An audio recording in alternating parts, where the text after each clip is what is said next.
The Turtle Friends in one of my Dungeons & Dragons campaigns were trying to recover the Stolen Covenant, which was a magic artifact that had protected the material plane for thousands of years from the incursions of other planes like Hell, Pandemonium, Shadowfell, and Mount Celestia.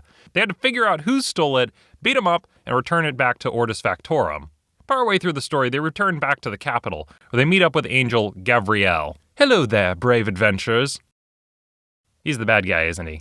Oh yeah, definitely giving me some serious bad guy vibes. The players pretty quickly reasoned out that Gavriel was up to no good. The Angel was obsessed with what he called reclaiming the material plane from the heathens or whatever, and was adamant about getting the characters to help him, talking down to them like he was a parent and they were disrespectful children. Because of how tough the road is, I know you're going to need help, so going with you is going to be my assistant, Claire. You guys are the heroes that saved the world from Malachar? I'm a huge fan!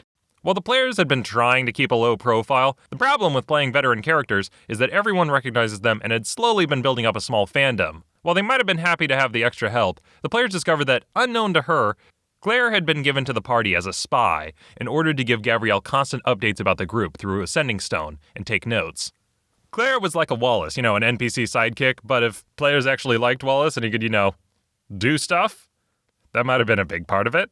Originally, I'd been thinking that the players might just ditch her, but they knew she didn't know anything about what Gavriel was up to, and they didn't want to hurt her feelings.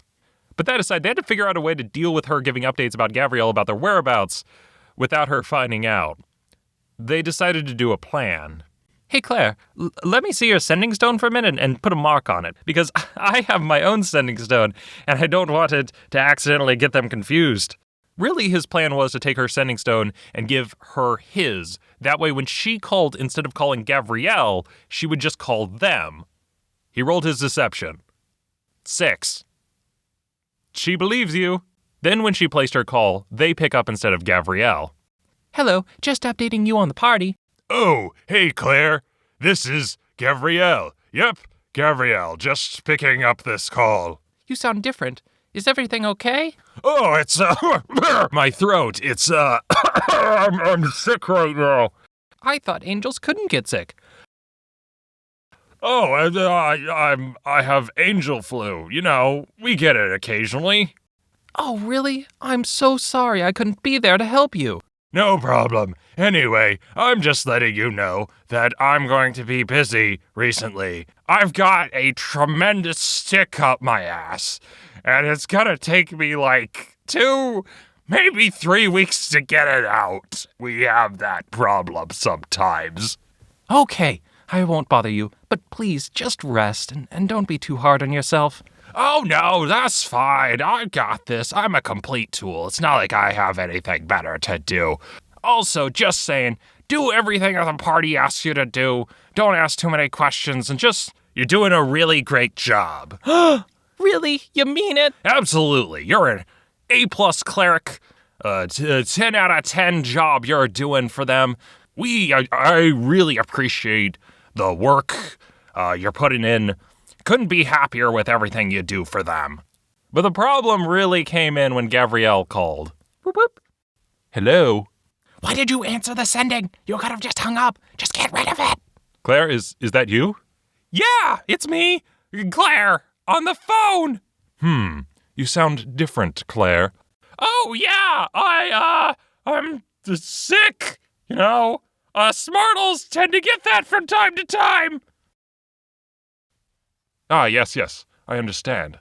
Just for my update, I'm not going to be able to talk to you for a while, for a few weeks, because, magic interference and whatnot from the signals from star alignments.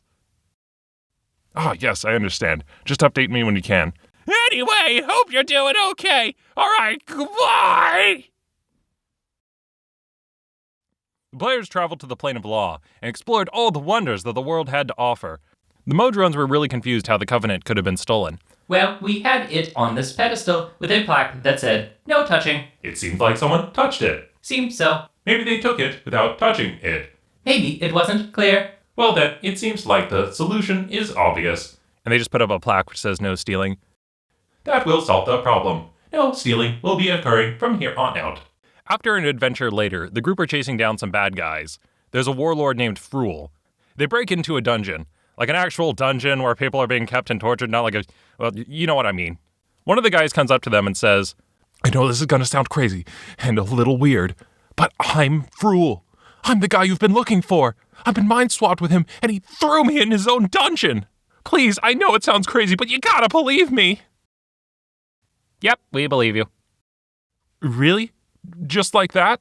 With all the crazy nonsense we've seen so far, this sounds perfectly sane. We already knew something shady was going on here. After all, everyone knows that you don't break the one cardinal rule: never trust Ben's NPCs.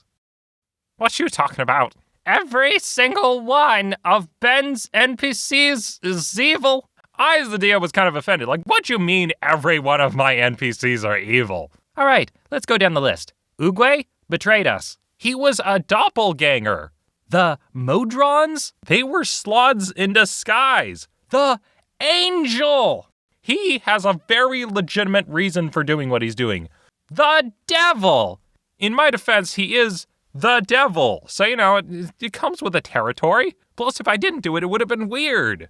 You know, Ben, I wouldn't have a problem with any of those, were it not all of those were back-to-back from 2 sessions! Okay, I may or may not have overdone it a little bit. Counting back, there were a total of 8 betrayals that happened then. I mean, I hate my players just as much as the next DM, but I think 6 would have been fine. But 8? 8's a bit much, even for my game.